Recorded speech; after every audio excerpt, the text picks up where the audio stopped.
স্বাগত বাংলাদেশ এখন আপনাদের সাথে আছি আমি কায়কোবাদ আকবর। কথা বলতে আমাদের সাথে স্টুডিওতে আছেন আমাদের special affairs editor Zahid Hossain এবং কিছুক্ষণের মধ্যে আমাদের সঙ্গে যোগ দেবেন ড্যাফোডিল বিশ্ববিদ্যালয়ের উপাচার্য ডক্টর গোলাম রহমান। স্বাগত জাহিদ। আপনাকে শুরুতেই জানতে চাবো আজকে আমাদের যে আলোচনার বিষয় হচ্ছে তথ্য যোগাযোগ প্রযুক্তি আইন এবং এই আইনটি 57 অনুচ্ছেদ। আপনি যদি আমাদেরকে জানান যে ছোট্ট করে যে এই অনুচ্ছেদে কোন বিষয়গুলো অনেকটা অসঙ্গতি লেগেছে। আপনি জানেন যে আজকে আইনমন্ত্রীও বলেছেন যে এই আইনটি পরিবর্তন করা যেতে পারে। আইনমন্ত্রী আজকে যে কথাটি বলেছেন যে এই 57 ধারার ব্যাপারে যখন দৃষ্টি আকর্ষণ করা হয়েছে তখন উনি বললেন যে বিষয়টি তারা খতিয়ে দেখবেন যে আসলেই এখানে কোনো ধরনের অসঙ্গতি আছে কি না।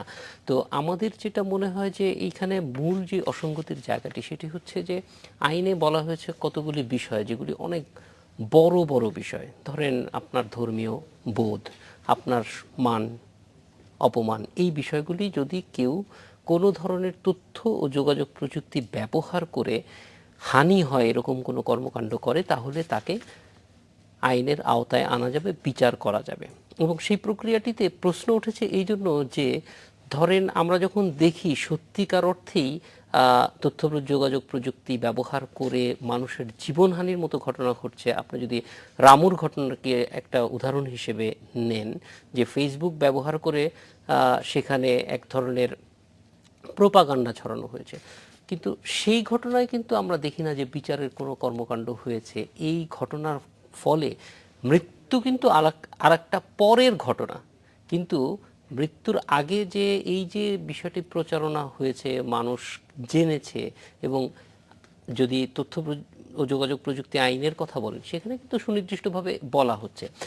আমরা কোন বিষয়গুলি নিয়ে বেশি চিন্তিত? আমরা চিন্তিত যে বিদ্যমান যে নীতিমালাগুলি আছে, মানবাধিকারের যেই আমাদের মানদণ্ডগুলি আছে, সেগুলির সঙ্গে কিন্তু অনেকগুলি বিষয় খুবই সাংঘর্ষিক হিসেবে চলে আসছে। তার মধ্যে এই আইনটির শুধুমাত্র 57 না, 54, 55, 57, 61 এবং এই ধারাগুলি কিন্তু জামিন অযোগ্য করা হয়েছে। অর্থাৎ যারা এই আইন প্রণয়ন করেছেন তারা তাদের যে একটা সিরিয়াসনেস সেই জিনিসটি এখানে দেখিয়েছেন।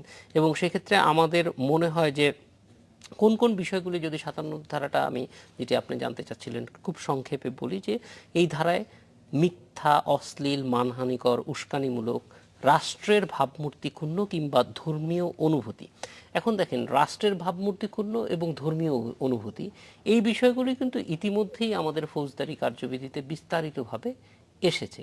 এখন এর বাইরে আবার নতুন করে যখন এটিকে আনা হচ্ছে তখন কিন্তু সেখানে নতুন সংজ্ঞার প্রয়োজন, নতুন সীমারেখার প্রয়োজন হয়। সেই জায়গাটিতে গিয়ে আমরা একরকমের হোঁচট খাচ্ছি যে কি হলে পরে আপনি আপনার ফেসবুকে আপনি আপনার বন্ধুকে একটি মতামত দিচ্ছেন এবং সেই বিষয়টিতে হয়তো আরও অনেকেই দেখছেন। তখন আমরা জানি যে বন্ধুদের মধ্যে যোগাযোগের কিন্তু বলা হয় যে এক ভাষার বুলি আর এক ভাষার গালি।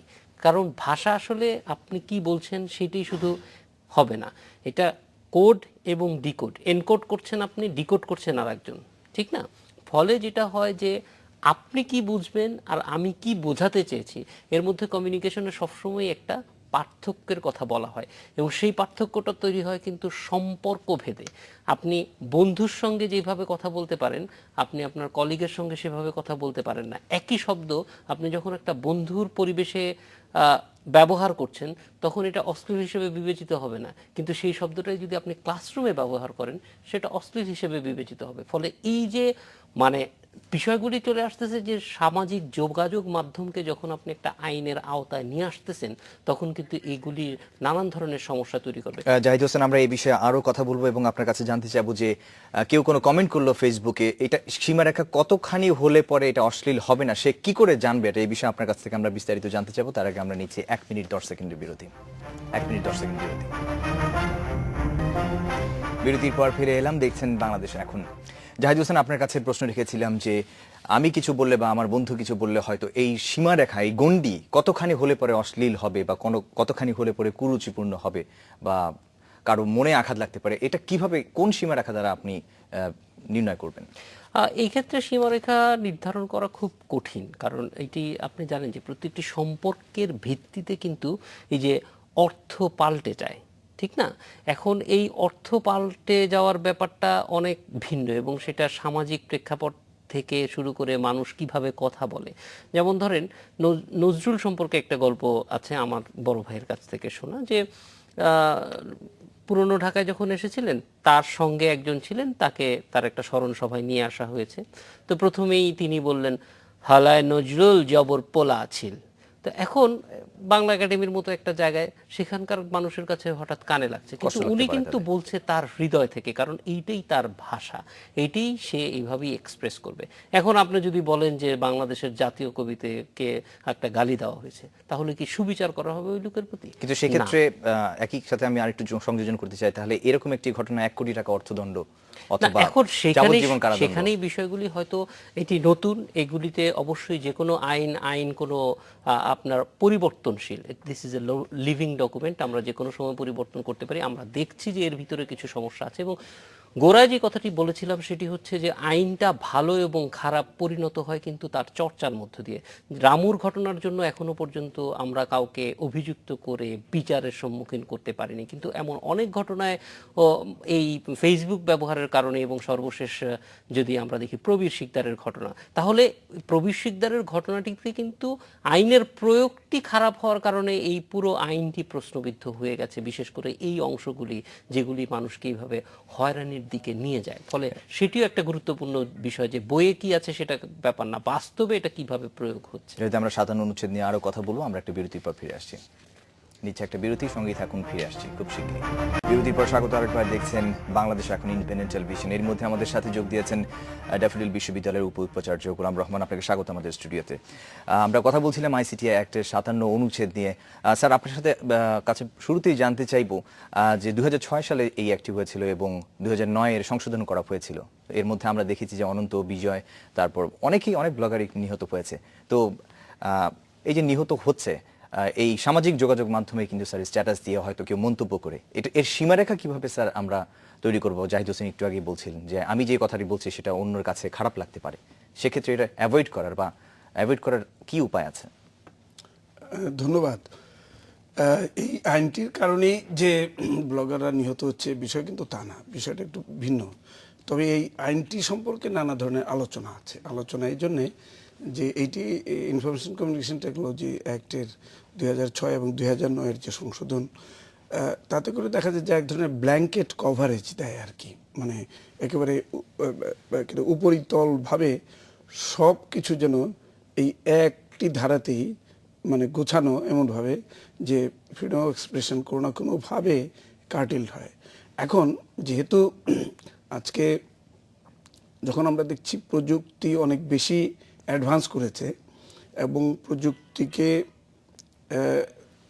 সমবিহারে যদি এটাকে গ্রহণ করা হয়, একই সাথে এটার সাথে এটা তো একটা সফটওয়্যার এবং হার্ডওয়্যার বোথ, এবং এটার সাথে যে সফটওয়্যারগুলো আমাদের সংশ্লিষ্ট সেটি হচ্ছে যে আমাদের মন মানসিকতা এবং এই প্রযুক্তিকে চালানোর জন্যে আমাদের যে প্রেক্ষাপট, আমাদের যে শিক্ষা, আমাদের যে নৈতিক অবস্থান, আমাদের যে স্বাধীনতা, সব কিছু মিলিয়ে একটি আচরণ সব কিছু, এবং সেই জায়গাটা কিন্তু আমরা পিছিয়ে আছি। অর্থাৎ প্রযুক্তি যতখানি এগিয়েছে আমরা সার্বিকভাবে ততখানি এগোইনি, যে কারণে প্রযুক্তি আমাদেরকে ধাক্কা দিয়ে চলে যাচ্ছে। বিষয়টা হচ্ছে এই জায়গায়, এবং তার কনসিকুয়েন্স হিসেবে আমরা প্রযুক্তির ব্যবহারটা পূর্ণভাবে কিংবা সঠিকভাবে সুষ্ঠুভাবে আমাদের সামাজিক অঙ্গীকারের মাধ্যমে আমরা করতে পারছি না, যে কারণে। কিন্তু স্যার, কতখানি মত প্রকাশের স্বাধীনতাটা কতখানি বিকশিত হলে বা কতখানি আরো এক্সপ্লোর হলে পরে আমরা ভাববো যে এইটা শালীনতার পর্যায়ে পড়ে আর শালীনতার পর্যায়ে পড়ে না? এত কোটি কোটি মানুষ এখন ইন্টারনেট ব্যবহার করছে, কিছু হলেই একটা স্ট্যাটাস দিয়ে দিচ্ছে। সেক্ষেত্রে সচেতনতাটা কি আপনি আরো বেশি এনকারেজ করবেন কিনা? হ্যাঁ, সচেতনতা, আমরা যেহেতু প্রযুক্তি ব্যবহার করছি আমাদেরকে সচেতন হতে হবে, সেটা হচ্ছে একটা দায়িত্ব, নাগরিক দায়িত্ব। কিন্তু শুধু সচেতন হলেও হচ্ছে না। বিষয়টা হচ্ছে যে আইনের ধারায় মানুষের যে অধিকার এবং অধিকারের যে চর্চা, এবং এই চর্চাটা কোনো না কোনোভাবে ব্যাহত হচ্ছে, এবং এই যে চর্চা ব্যাহত হওয়ার মানেই হচ্ছে অধিকার থেকে সে বঞ্চিত হচ্ছে, এবং সেই আইনের মারপ্যাচে কোনো না কোনোভাবে যে নাগরিকের যে বাক স্বাধীনতা কিংবা গণতান্ত্রিক স্বাধীনতা এবং তাদের যে তথ্য বিনিময় করার স্বাধীনতা, সেটা কোনো না কোনোভাবে ক্ষুণ্ণ হচ্ছে। এখন কথা হচ্ছে সেটা আমাদের সমাজে কিংবা যে সমাজেই আমি অধিবাসী হই না কেন, এখন তো আমরা সমাজকে অনেক সময় আলাদাও করতে পারি না। এটা এত বেশি বাউন্ডারিলেস, এত বেশি বিয়ন্ড দ্য বাউন্ডারি যে ঠিক কোনো পার্টিকুলার দেশের আইন দিয়েও এটিকে অনেক সময় রক্ষা করা সম্ভব নয়। সেই জন্য এখন আরেকটু উন্মুক্তভাবে, আরেকটু উদারভাবে চিন্তা করতে হবে যে মানুষ এখন নাগরিক অধিকার শুধু তাদের দেশের অধিকারের মধ্যেই সীমাবদ্ধ থাকে না, এখন বিশ্বজনীন একটা ব্যাপার রয়েছে এবং বিশ্বের নাগরিক হিসেবে তার যে অধিকার সেটাই মানে সম্পৃক্ত। সেইখানে ওই বিশ্ব নাগরিক হিসেবে এটাও কিন্তু দেশ থেকে দেশে বিভিন্ন রকম এবং এই ধরনের আইনের প্রয়োগও বিভিন্ন রকম। কোনো দেশে এরকমের আইন তৈরিও এখনো হয়নি, আবার যেসব দেশে হয়েছে সেসব দেশে এই সমস্ত ধরনের এই এই ধরনের বাধা বিপত্তি পেরিয়ে আস্তে আস্তে এগুচ্ছে। এখন মূল বিষয় হচ্ছে যে গণতান্ত্রিক অধিকার চর্চা করার ক্ষেত্রে প্রযুক্তির জন্য আইন তৈরি হয়েছে, কিন্তু এই আইনটি মানুষের সার্বিক স্বাধীনতার যে অধিকার সেটিকে ব্যাহত করছে। এই ব্যাহত করার বিষয়টা মানুষ শঙ্কিত এবং এই জন্যে আজকে ব্লগারের কথা বলেন কিংবা সংবাদপত্রের স্বাধীনতা বলেন কিংবা যে কোনো ধরনের মিডিয়ার স্বাধীনতা বলেন, ওই একই জায়গায় তারা বাধাপ্রাপ্ত হচ্ছে। এবং সেই হিসেবে আমার ধারণা যে এই আইনটি যেভাবে রয়েছে এইভাবে হয়তো আগামীতে আর থাকবে না, কিংবা এটা থাকার সুযোগ বেশি দিন থাকবে না। কারণ মানুষ তো এই প্রযুক্তি ব্যবহার করার মাধ্যমেই সে নতুনতর চ্যালেঞ্জের সম্মুখীন হচ্ছে এবং এই চ্যালেঞ্জের সম্মুখীন হওয়ার কারণে সেই আইনগত কাঠামো কিন্তু আর থাকছে না। সুতরাং তাকে হয় আইনকে পরিবর্তন করতে হবে কিংবা আইনকে অমান্য করতে হবে। আমরা আইনের শাসন মানতে গেলে আইনকে অমান্য করার কোনো সুযোগ নেই, বিষয়টা হচ্ছে এই জায়গায়। কিন্তু একই সাথে স্যার আপনি যদি দেখেন যে আমরা কিছুদিন আগে আমরা দেখলাম জাহাঙ্গীরনগর বিশ্ববিদ্যালয়ের একজন প্রভাষককে দণ্ড দেওয়া হয়েছে, এছাড়াও খুলনা একজন ছাত্রকে দণ্ড দেওয়া হয়েছে। তো এই বিষয়গুলি সরকারকে এটা কি এই আইন দ্বারা নিয়ন্ত্রণ করা সম্ভব আদৌ, বা যদি পরিবর্তন আনতে হয় তাহলে কি ধরনের পরিবর্তন আনা উচিত? কোথাও কোথাও আছে যে কোনো ব্যক্তি কিংবা কোনো প্রতিষ্ঠান কিংবা কোনো কারো সুনাম যদি কোনোভাবে আহত হয় কিংবা সুনাম ক্ষুণ্ণ হয়, সেখানে তার প্রতিবাদ করার নিশ্চয় আইনের প্রতিবিধান রয়েছে এবং কাউকে ইচ্ছে করলেই কোনো মিডিয়া কিংবা কোনো ব্যক্তি তো কেউ অসম্মান করতে পারে না। সেটাও আবার একটা আইনের রক্ষা, একটা প্রতিরক্ষা। সুতরাং আইন তো মানুষকে ভালোভাবে বাঁচার জন্য একটা অবস্থা তৈরি করে দেবে। আইন তো মানুষকে স্বাধীনভাবে বাঁচার জন্য একটা পরিবেশ তৈরি করবে। সেখানে আইন কিন্তু এটা একটা সাপোর্টিভ সিস্টেম, সেখানে আইন দিয়ে মানুষকে অধিকার হরণ করার কোনো সুযোগ নেই। সুতরাং এখানে বিবেচনা করতে হবে যে আইনটি কতখানি জনগণের কিংবা মানুষের অধিকারের কাজে ব্যবহৃত হচ্ছে, নাকি এটি মানুষকে বেশি নিয়ন্ত্রিত করছে।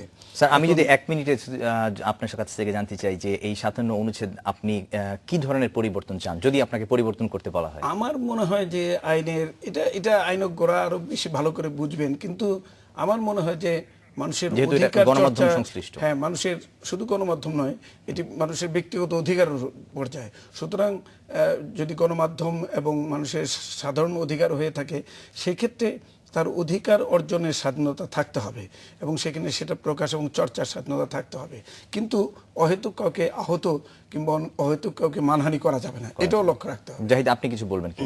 না, আমি খুব সংক্ষেপে বলতে চাই যে গণমাধ্যম ব্যাপারটাই কতটুকু এবং এটার যে বিস্তার হয়েছে, ফেসবুকের মতো নতুন নতুন যে মাধ্যমগুলি আসছে সেগুলিকে যথাযথভাবে যাতে আইনে নিয়ে আসা যায় সেজন্য আরও বেশি গবেষণা, আরও আলোচনার প্রয়োজন আছে।